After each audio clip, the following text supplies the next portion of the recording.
सुख शांति का एकमात्र उपाय। यह सर्वथा संभव और सरल है कि मानवीय अंतःकरण में निवास करने वाली दैवी या आसुरी वृत्तियों में से किसी को भी सजग करके इस मिट्टी के पुतले को असुर या देवता के रूप में परिवर्तित किया जा सके। हर बुरी या भली वृत्ति अपने अनुकूल वातावरण मिलने से पनपती और प्रतिकूल वातावरण मिलने पर मुरझा जाती है। यह वातावरण बाहरी जीवन में देखा देखी का भी होता है। दूसरों को कोई आचरण करते देखकर आमतौर पर मनुष्य उनकी नकल करने लगता है। अधिकांश लोग ऐसे होते हैं जो किसी तथ्य पर स्वयं विचार न करके केवल बाहरी जीवन में घटित होने वाली या आसपास दिखाई देने वाली घटनाओं से प्रभाव ग्रहण करते हैं और उसी मार्ग पर चलने लगते हैं। इसलिए लोगों की प्रवृत्तियों को मोड़ने के लिए परिस्थितियों एवं घटनाओं को ऐसा क्रम बनाना पड़ता है जिससे प्रभावित होकर लोग उसका अनुकरण करने की इच्छा करने लगें। अनुपयुक्त परंपराएं। वातावरण में अनुपयुक्त परंपराएं जो चल पड़ती हैं, समय समय पर उन्हें सुधारने के लिए सुधार आंदोलन चलाने पड़ते हैं। नाली में जब बहुत कीचड़ जम जाता है तो पानी फैलने लगता है, बदबू भी उड़ती है और बीमारियां फैलने का खतरा उपस्थित हो जाता है। ऐसी दशा में नाली को जड़ तक साफ करने और उसके कीचड़ को एक बार पूरी तरह साफ कर देने की जरूरत पड़ती है। इस सफाई को ही सुधार आंदोलन, सामाजिक क्रांति या युग निर्माण कहते हैं।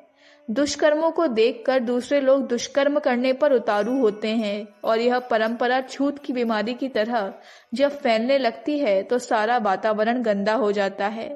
इसलिए युग निर्माण के लिए नितांत आवश्यक होता है कि दुष्प्रवृत्तियां हटें और उनका स्थान सत्प्रवृत्तियां ग्रहण करें।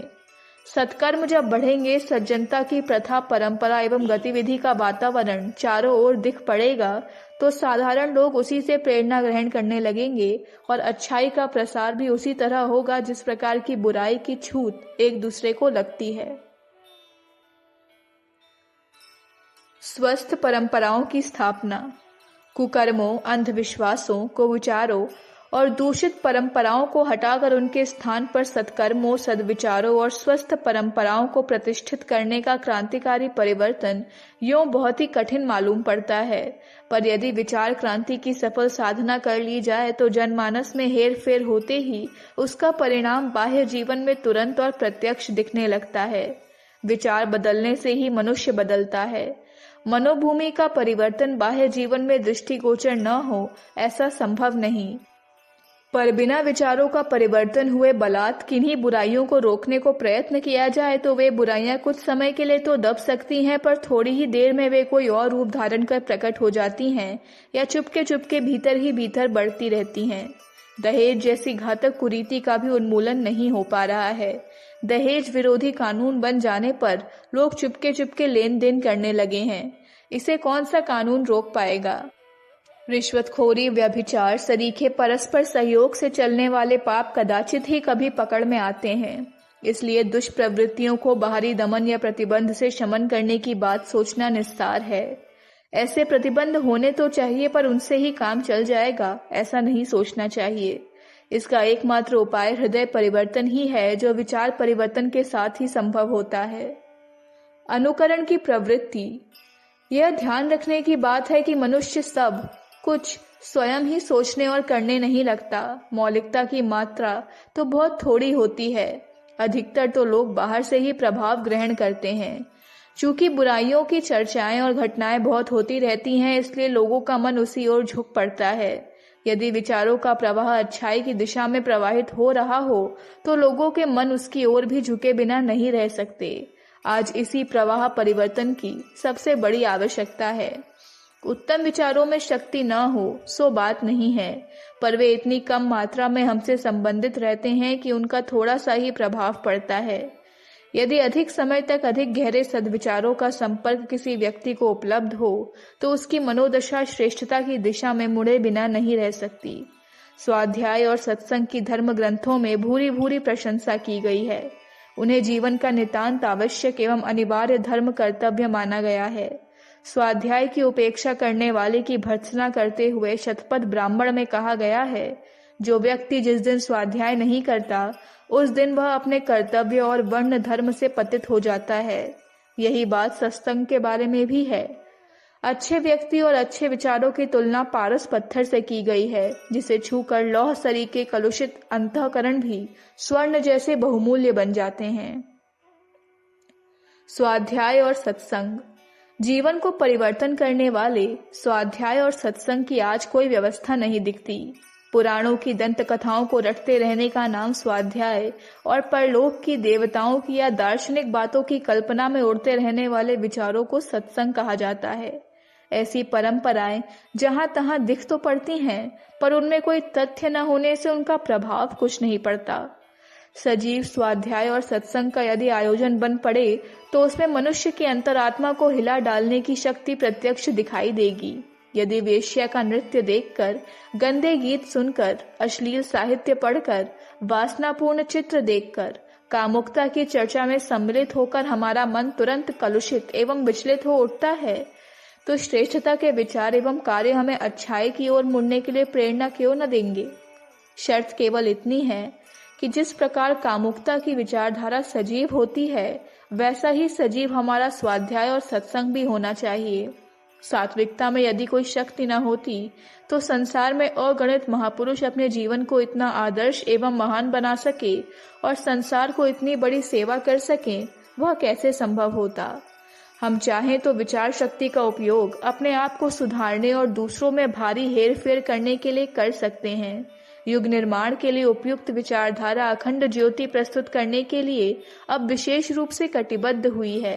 जीवन के हर पहलू पर विचार कर सकने योग्य पाठ्य सामग्री अगले दिनों अखंड ज्योति के पृष्ठों पर और छोटे ट्रैक्टों के रूप में प्रस्तुत की जाने वाली है।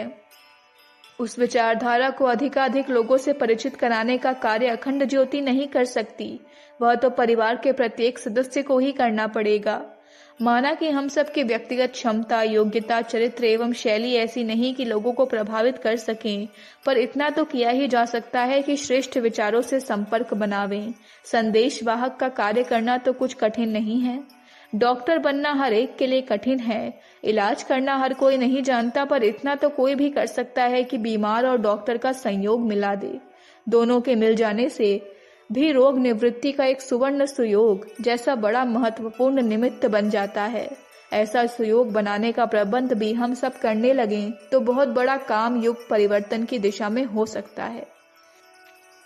दोष और दुर्गुणों से ग्रसित लोगों को कुमार्ग से हटा सकने में यदि किसी प्रकार सफलता मिल जाती है तो यह एक बहुत बड़ा पुण्य परमार्थ हो जाता है। धन या धन से खरीदी जा सकने वाली वस्तु में दूसरों को दान दे सकना हर आदमी का काम नहीं है। यह तो वे ही कर सकते हैं जिसके पास जीवन निर्वाह की आवश्यकताएं पूरा करने के बाद कुछ बचा रहता है। जिनके लिए अपने परिवार का भरण पोषण भी कठिन है, वे किस प्रकार दूसरों का कोई बड़ा आर्थिक उपकार कर सकेंगे। यूं तात्कालिक सहायता के रूप में कभी किसी को कुछ दे दिया तो उसका कुछ बनने वाला नहीं है। यदि विचार साधन उपलब्ध करके हम किसी के जीवन में हेर फेर का अवसर उपस्थित कर देते हैं तो उतने मात्र से इतना बड़ा उपकार हो सकता है जो बड़े बड़े धनी और अमीरों द्वारा बन पड़ने वाले दान पुण्य की अपेक्षा अनेक गुना अधिक प्रभावशाली होगा। सन्मार्ग पर चलने की प्रेरणा।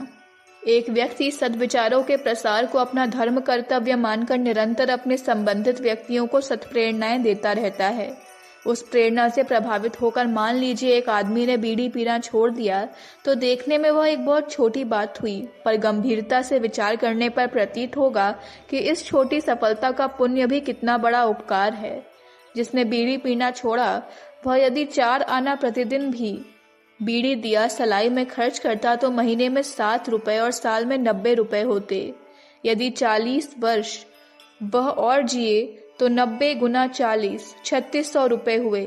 40 साल तक यदि यह रकम बैंक या पोस्ट ऑफिस में जमा करते रहा जाए तो कम से कम दूनी हो सकती है। इस प्रकार 7200 रुपए का लाभ उसे बीड़ी छोड़ देने से हो सकता है। बीड़ी पीने से आंखों में, फेफड़े में, पेट में, रक्त में अनेक दोष उत्पन्न होते हैं और उनसे बीमारियां उपजने एवं आयु घटने की हानि होती है। बीमारियों में शारीरिक कष्ट के अतिरिक्त खर्च भी बढ़ता है और उपार्जन नहीं हो पाता। बीड़ी छोड़ देने पर उन बीमारियों के खर्चों से बचत, शारीरिक कष्टों से बचत, कमाने में बाधा पड़ने से जो हानि होती है उससे बचत, आयु में कई वर्ष बढ़ जाने का आनंद और अर्थ लाभ। इस प्रकार केवल आर्थिक दृष्टि से ही विचार किया जाए तो बीड़ी छोड़ने वालों को उन 7200 रुपए के अतिरिक्त यह बचत होने के लाभ उसके अतिरिक्त हैं। यह सारे लाभ उस व्यक्ति को तब मिले जब किसी ने उससे पीछे पड़कर बीड़ी छोड़ने के लिए प्रभावित कर लिया। वस्तुतः इसमें सारा पुण्य उसी व्यक्ति का है जिसने बीड़ी छोड़ने की प्रेरणा दी। यह प्रेरणा देने वाला यदि 7200 रुपए दान देना चाहता तो वैसा कर सकना कठिन था, फिर भी उसका प्रचार कार्य इतना महत्वपूर्ण रहा कि उसके फल से उस व्यक्ति को इतना लाभ हो गया। नशेबाजी के कारण बुद्धि के तमोगुणी होने पर वह जो और भी दुष्कर्म करता उनसे बचे रहना संभव हो गया सो अलग। इस प्रकार उपकार की दृष्टि से देखा जाए तो हजारों रुपया दान करने वाले की अपेक्षा यह धर्म प्रचार का कार्य अधिक महत्वपूर्ण ठहरा। इसी प्रकार अन्य बुराइयां छुड़ाने से कितना बड़ा उपकार होता है इसका वर्णन हो सकना कठिन है।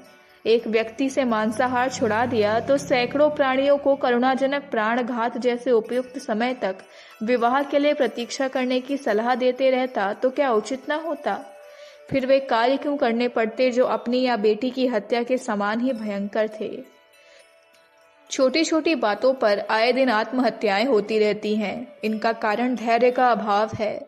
मामूली बातों पर एक दूसरे का कत्ल कर डालते हैं। इनका कारण असहिष्णुता है। छोटे छोटे प्रलोभनों पर लोग अपना नैतिक पतन कर लेते हैं। इसका कारण दूरदर्शिता की कमी है। थोड़े से असंयम के कारण लोग अपना स्वास्थ्य खो बैठते हैं। इसका कारण आत्मनियंत्रण की शिथिलता है। लोग अशिक्षित एवं अभावग्रस्त बने रहते हैं। इसका कारण आलस्य और लापरवाही है। सामाजिक कुरीतियों पर बहुत धन खर्च करना पड़ता है। इसका कारण विवेकशीलता की त्रुटि है। फिजूल खर्ची, फैशन परस्ती और शेखीखोरी की आदतों से लोग अपना आर्थिक संतुलन बिगाड़ लेते हैं। यह विवेक की दुर्बलता है।